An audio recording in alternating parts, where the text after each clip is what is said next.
Hey, welcome to the Maxwell Leadership Podcast. This podcast is committed to adding value to you so you'll multiply value to others. My name is Mark Cole, and today I'm joined by Traci Morrow. As John really teaches us this right here, every person is undisciplined in some area of their life. Did you catch that? I'm not talking about your podcast neighbor. I'm talking about you. I'm talking about me. Every one of us have an area that we're undisciplined. That's why John's lesson today is so important, because accountability makes you better. In fact, the area of undisciplined behavior or undisciplined thinking or undisciplined attitude in your life is the very area that we want to speak into today to make you better, because that's what accountability will do. John's going to teach the lesson. Traci and I will come back and we will give you some thoughts, some application that will make you better in your life and your leadership. If you would like to download the free bonus resource for this episode, or even watch this episode on YouTube, you can go to maxwellpodcast.com/accountable. Grab a pen. Think of some area in your life that you need accountability, and listen in as John Maxwell teaches this lesson.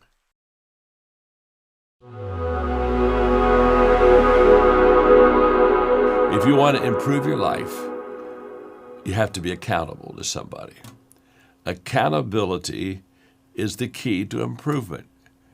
And so the lesson is why accountability matters. Well, the reason accountability matters is accountability makes us better. In fact, here's the way it works. Accountability makes everyone better. That's fact. I've never known of a situation where accountability made a person worse. Accountability is meant to our progress and to our improvement. Now, here's what happens. When we become accountable for where we are, what we're accomplishing, what we're doing, it makes us better. And then what happens when we get better? When accountability makes us better, then everything else gets better. And that's what I love. Here's what I know. This is a fact. I do better myself when people help me do better. I just do. I'm so indebted to so many people in my life that have just helped improve my life. So I'm going to give you a statement now. It's just pure gold. My name's John. I'm your friend. I drip gold. You take gold. You're all gold collectors, aren't you? Commitment with accountability closes the gap between intention and results. That's a fact. Commitment with accountability closes the gap. What's the gap? The gap is between good intentions and good actions. If you're a good intention person, but you're not a good action person, what you need is that bridge, which is accountability. That gets you from one side to the other. Accountability is that bridge. It connects you. It turns you into a goal setter and a goal getter. You see, accountability is really what I call goal managing. It's your willingness to manage the goal. And that's so true. So we have to be accountable. First of all, there's a personal accountability. We have to be accountable to ourselves. But then there's also team accountability. That's expectations we have for each other. It's the John Wooden question, how can I make my team better? Well, how he makes his team better is by helping them to become accountable, to help them to understand that there has to be a sense of awareness of what we're to do and how we're to do it, that we're not only to meet expectations, but we're to exceed expectations. Now, let me just say this to you. Every person is undisciplined in some area of their life. In the area that I am undisciplined in, that's the area that I need to be accountable for. You don't need to hold me accountable for working hard. You don't need to ask if I'm going to write another book. You know, if you just want to know, just get up at 4 o'clock in the morning. I'm all alone in my robe, working, writing, thinking, creating, praying, developing, growing. But I do need your help. I need to be accountable for my health. I do. Why? Because I don't seemingly have the ability to keep it on track very long. I have the ability to get on track, and then I have the ability to see an exit that says, oh my gosh, this is too good. I'll come back, but it's just too good. Now, accountability is huge for you. It's accountability is huge for me. I know this. I will not do well in areas of my weakness unless I'm held accountable for it. And then there's leadership accountability. And the leadership accountability is where I'm accountable to you as a leader. But it's also a leadership accountability where I allow you to help me to be accountable also. You see, if you're leading in people, you have to give them permission to come into your life and hold you accountable. Because honestly, they won't if you don't say, I want you to do that. You just almost have to have a vulnerability and openness, open door policy. Say, you can come into my life. There are two words, just write down and let me tie them together for you for a moment. The first word is inspect. The second word is expect. They belong together. They don't do near as well when they're separated. But as a leader, I have to inspect. I have to see how you're doing. If I inspect, I'm not talking about being controlling. I'm certainly not talking about being petty and wanting my way on everything. But if I am inspecting your progress, which is part of accountability, when you inspect people for the right reasons, you get respect from the people. Because you set a bar for them. You set a measuring line. So when you inspect, you get respect. When you expect, you get results. My belief in you gives me the results, but my inspection of you gives you respect for me, that I'm not just going to hope that it happens. We're going to help you make it happen. I would encourage you to select 3 people, 5 people max, and ask them. Ask them questions like, when I say I'll do something, do I do it? It's a great question, and let them talk to you. Let them talk to you. What I discovered is if you give permission for people to be honest with you, it helps them in being honest with you. To be honest with you, that's a hard thing for me to accomplish, not because I don't want it, but I, when you're kind of quote, put on a pedestal or whatever, and people look up to you, it's very hard for them to ask you the hard questions. It's very hard for them, and the only way they will is for me to say, hey, it's okay. You can ask the question. Ask the question. I think people that are accountable, they have a real passion to develop and really grow themselves. And that accountability is really what stretches you. That's what I want for my life. That's what I want for your life.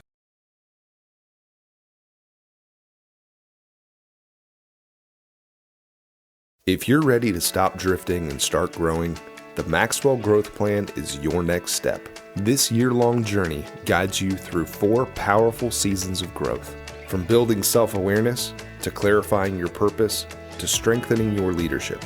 Each season includes reflection prompts, action steps, plus live teaching and Q&A calls with John C. Maxwell. It's personal development with a plan. Start your journey today by visiting maxwellpodcast.com/growth plan. That's maxwellpodcast.com/growth plan.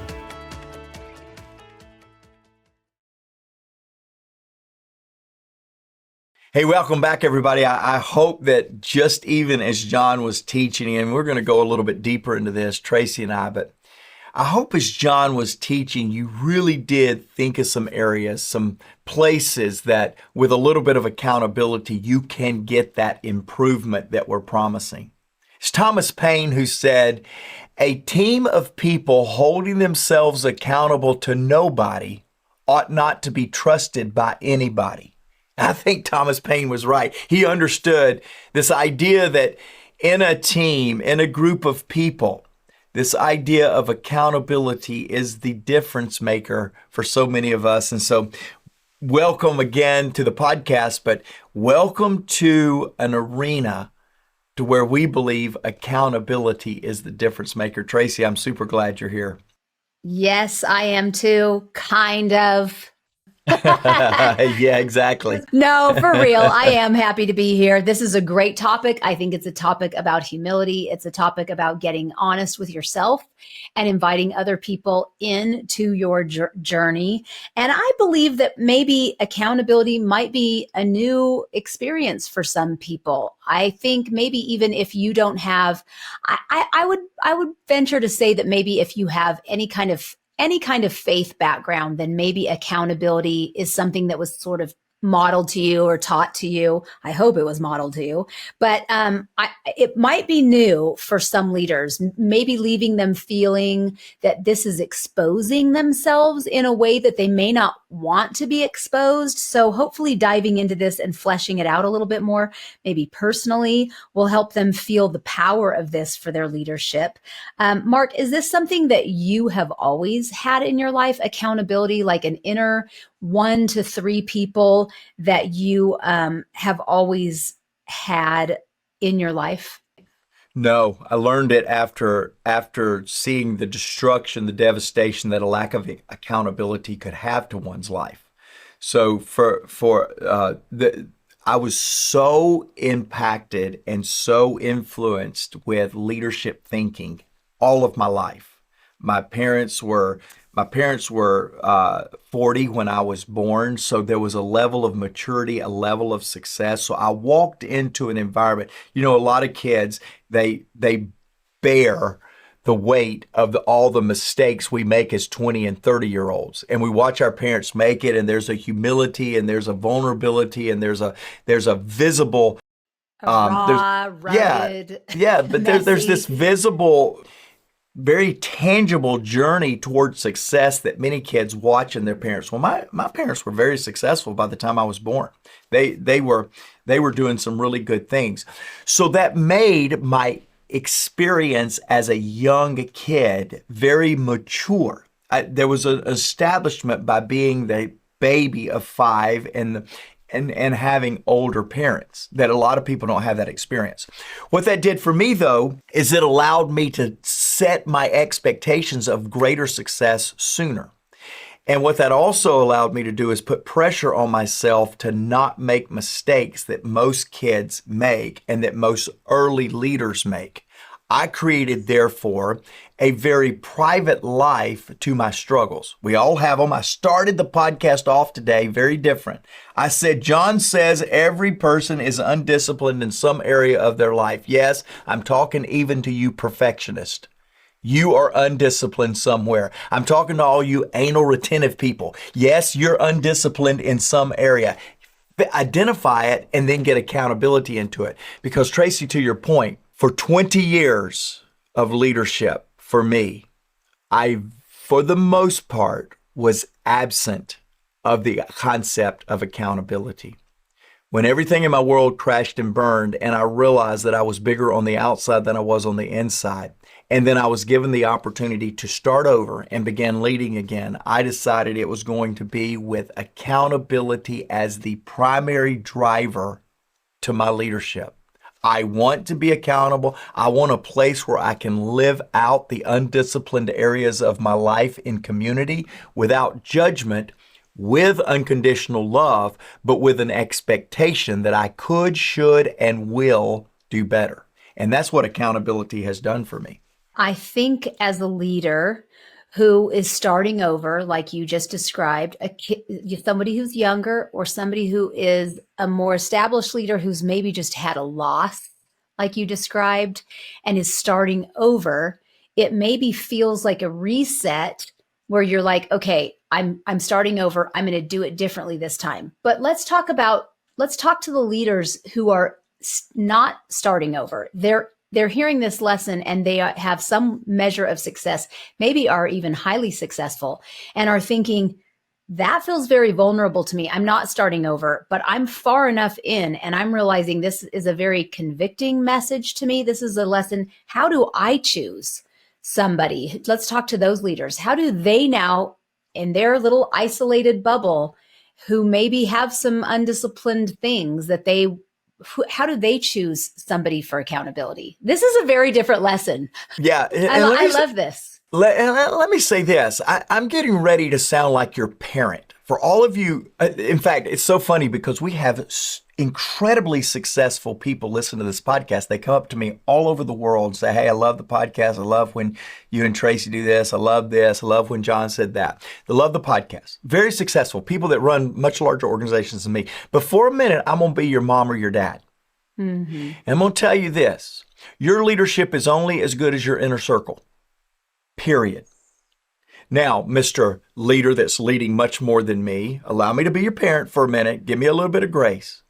And I'm going to go back to your parents when they said, show me your friends and I'm going to show you your decisions. Show me who you hang out with and I'm going to show you the trajectory of life that you're on. You are the sum total as it relates to relational issues as to the people that you hang out with. That's why your parents always wanted your friends to come to their house to check them out, to be watching you. That's what my parents certainly did. That's what I do to my kids and my grandkids. I want their friends to come over and swim with us. I sound like the cool parents, right? No, I'm the CIA parent. I want to know who my kids are hanging out with.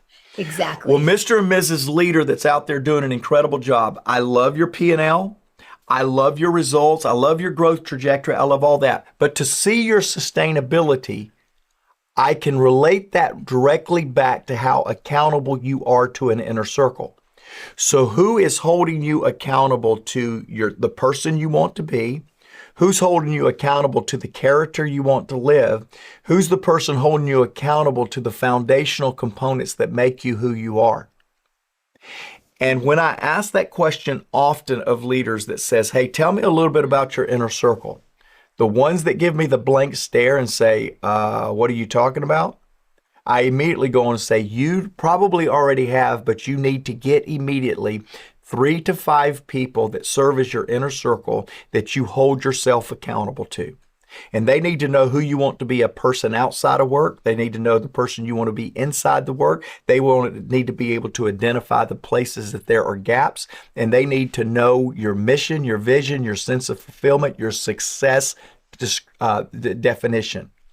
And then they need to hold you to that. And you need to be having weekly, monthly, regularly scheduled meetings with your inner circle. One of the things I do, Traci, I'm pretty public about this, especially during the latter part of the year or the first part of a new year. I have what I call my growth plan, my life planning kind of discipline. And when I do that, the first thing that I do is I take all of my yearly plans, and the first person I show is my wife. She's the chairman. She's the chairman of my personal advisory council. And I go, Stephanie, what am I missing? This is where I want to grow. What do you think I'm missing? Where am I off? Then right after that, I go take it to Kimberly, another person in my inner circle. I take it to John Maxwell, another person in my inner circle. I bring them into the conversation because I want to know what I'm missing, and I trust their perspective on some of these things even more so than my own. That's because accountability makes us better. Who's your inner circle? Who's your accountability group? That is so powerful. Have you found that this is, with the leaders that you mentor, is this something that you touch on with them? And second of all, have you found that this is something that's difficult for people in a high position?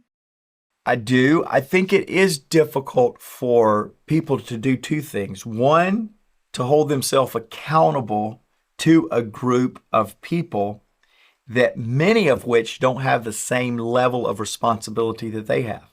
How do I hold myself accountable to somebody that can't understand a mile in my shoes? How do I hold one of my people that I just talked about is Kimberly Wetzel, my executive partner. How do I hold myself accountable to the paycheck that I signed that's supposed to get me where I'm supposed to go? It's a very unusual thing that has to constantly be cultivated, has to constantly be reset, but it also has to be constantly, as John says, committed to. He says commitment with accountability closes the gap between intention and results. That's in your notes if you download your notes, which I highly recommend. You've got to make a commitment to the accountability group, to the inner circle. It's a commitment that says, hey, I commit to this process. I commit to this group, even when I don't want it, even when I don't want to be held accountable. Because all of us get into a season that our leadership wants us to move beyond accountability. And usually it's in the area where we're undisciplined, that we want to use our authority as a leader to overcome the voice of the accountability partner. Now, I know that in the right off the bat, I jumped in and went kind of personal, because there are two sides to accountability. There is the accountability of your goals and your professional life, but there's also hand in hand your personal life, your inner woman, your inner man that is a little bit more personal. And so would you say that there are the same people who hold you, or is it a different crowd of people that hold you accountable, or that you hold people accountable? Because I'm sure that you are in people's inner circle as well, Mark, that hold you accountable for your personal life and your professional. Is that one and the same? Before we jump into professional goals, would you say that's the same?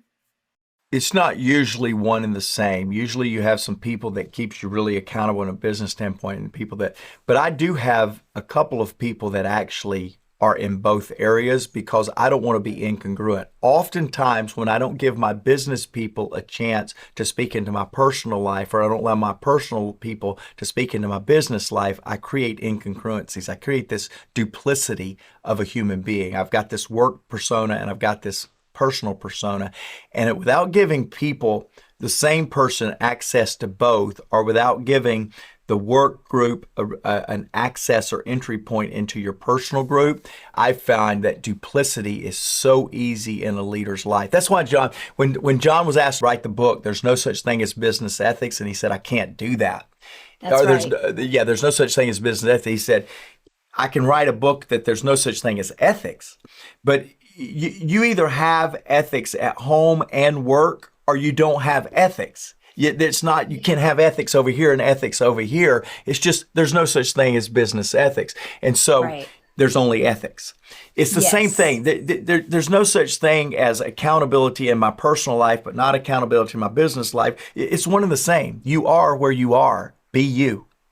Yeah. Yes. Oh, that's a mic drop moment. I can remember years back, John had a mentoring group called the Executive Circle, and he brought in CEOs of all these different incredible companies, and we could ask him a question or two.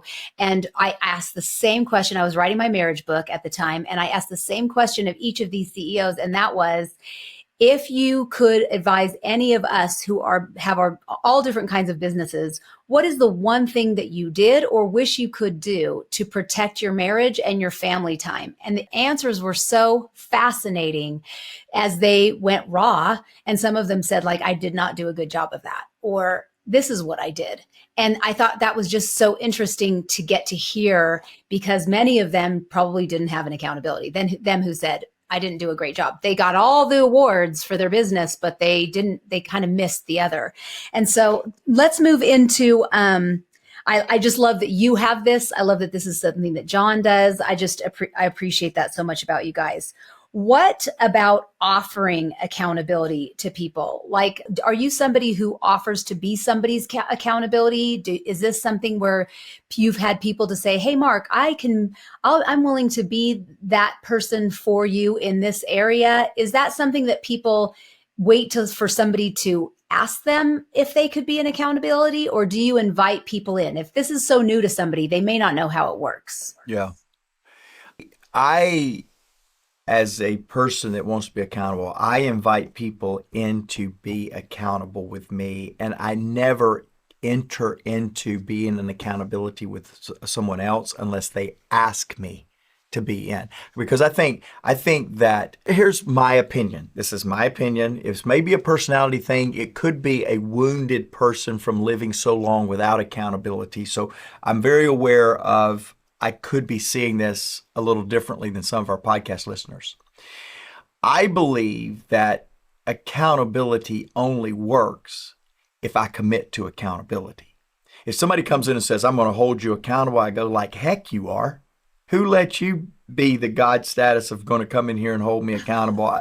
And again, that might be a personality thing, but somebody that comes in and says, I'm going to hold you accountable, and I didn't invite them in, I laugh. Because I'm like, you'll hold me accountable if I let you hold me accountable. It's like the teenager that I'm going to hold you accountable. No, they're going to just find another way to beat your accountability system. And so adults are the same way. I think accountability only works if the person that is going to be held accountable invites the accountability mechanism and sets the accountability mechanism. And so, yeah, it's always an invitation for me to invite somebody into accountability with me, and I only consider if I am giving an invitation to hold somebody else accountable. I'm very careful, Traci, on becoming somebody else's accountability partner. Here's why. I think with the invitation, or the agreement, I should say, of becoming somebody's accountability partner, I believe that comes with a high degree of responsibility and a high intentionality to stay engaged when the other person don't want you engaged.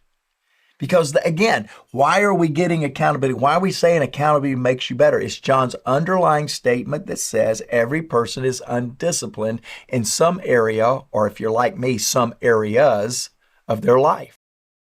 Therefore, the accountability is only going to be effective when it is least wanted. So let me ask you something a little personal. What would you say if something comes to mind as this lesson was playing out, as we've had all these discussions? What would you say you've accomplished that you can point directly to having accountability, where someone was inspecting, like John said, and setting the inspect and the expectations for you that you otherwise might not have accomplished? I am such a driven person because I have been John Maxwell's second man for so long, and because I have been leading in a servant leadership type environment.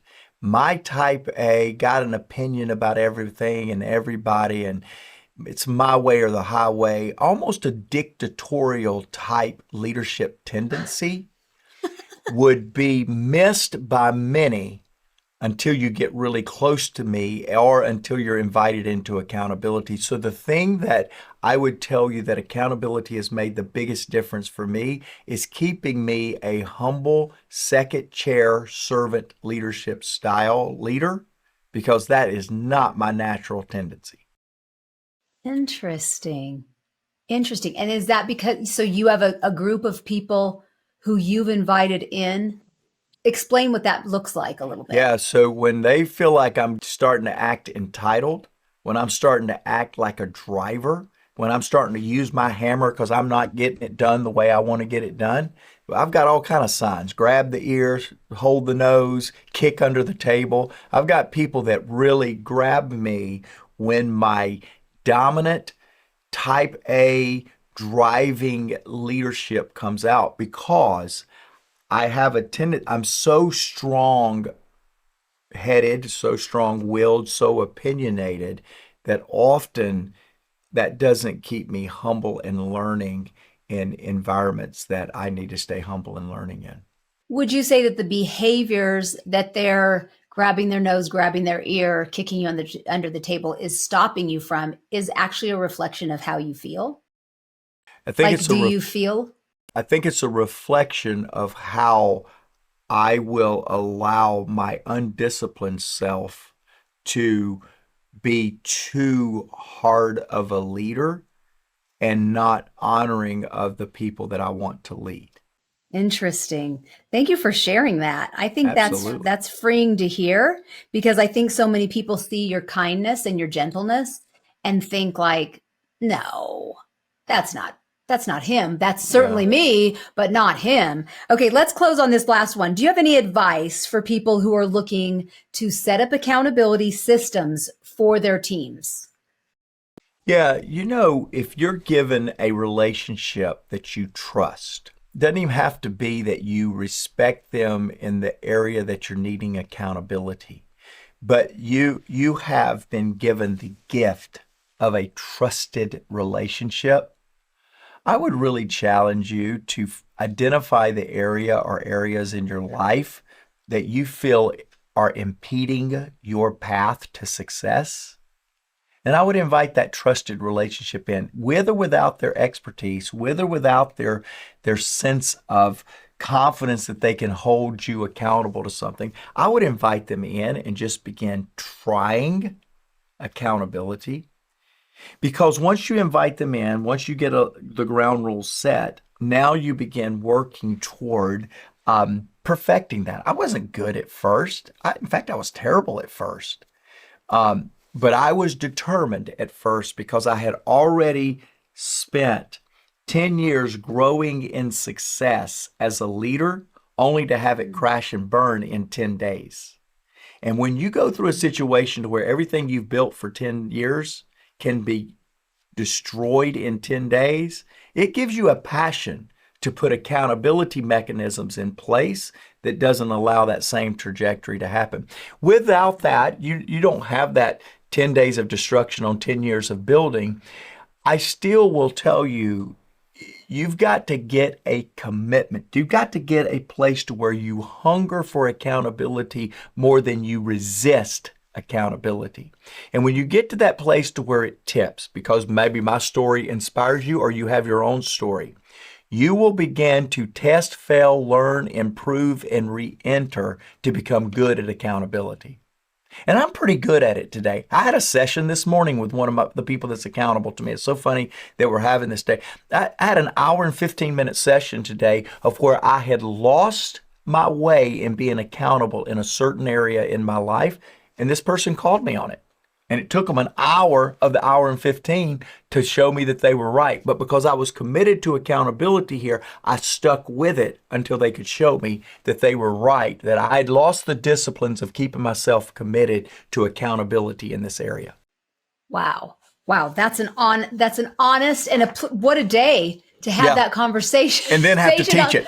Yeah, exactly. I know, on the very day. What an exclamation point on this lesson. I do agree. Hey, I want to challenge you today to just continue to invest in yourself and grow in yourself. There's a book that I am highly passionate about called Developing the Leader Within You. And Jake, I would like to put that book in our show notes, and I'd like to include that book today. I read that book every 2 to 3 years just to remind myself that I want to be bigger on the inside than I am the outside. I'm accountable to that. And because that's one of the areas that I really, really am passionate about, I want to make sure to get you that book, give you access to that book. Those of you that have not read it or don't have it, get it. Those of you that have it, get the book for somebody else that you would like to see them get accountability more in their life, on the person, the leader they want to be on the inside. So we'll make that available to you. It'll be in the show notes. We have an episode that I want to reference to you today. It's called A Leader's Greatest Enemy. And in that podcast episode, I remember it. The greatest enemy is ourself. That's why we want accountability. And I want to put that show in our notes as well for you to go back and reference. JJ listened to the podcast, Become a Leader Communicator. And this is what JJ said: how prepared is too prepared to also have authenticity? And JJ said, for example, when you spend time with friends, you don't prepare to have conversations or interactions. So how is that different from being authentic when preparing to speak to an audience, a business meeting, or a podcast? And JJ, I've been asking for these questions. In fact, I talked with John Maxwell last night before recording this and said, John, I'm going to challenge our podcast listeners to start asking questions, and you and I are going to do a podcast on a consistent basis of just answering our podcast listeners and viewers' questions. He got super excited about it, and here we are today, JJ, with you asking the question, how prepared is too prepared to also have authenticity? I believe that preparation is only for impact, not for entertainment. I believe that preparation is to be able to share with people, not impress people. And oftentimes I've watched people use preparation to impress people rather than to impact people. And if you're preparing to impress, I think you're over the line of authenticity. But if you're preparing to impact an audience, I believe you can be prepared and still be very authentic. I, for one, have been taught by John that says, read a crowd to communicate rather than to communicate to read a crowd. And oftentimes we get up and with all of our preparation, we want to influence the crowd to get where the speaker is rather than go out to get the speaker to where the audience is.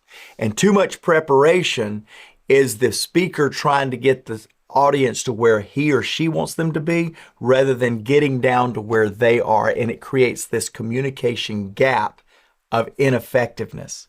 So JJ, what I would tell you is, one, check your motive. Are you preparing to impress the audience or to impress upon the audience how they can be better? Are you trying to communicate and connect so that people can say, wow, how great is that speaker? Or are you trying to communicate where the audience can say, wow, how great am I?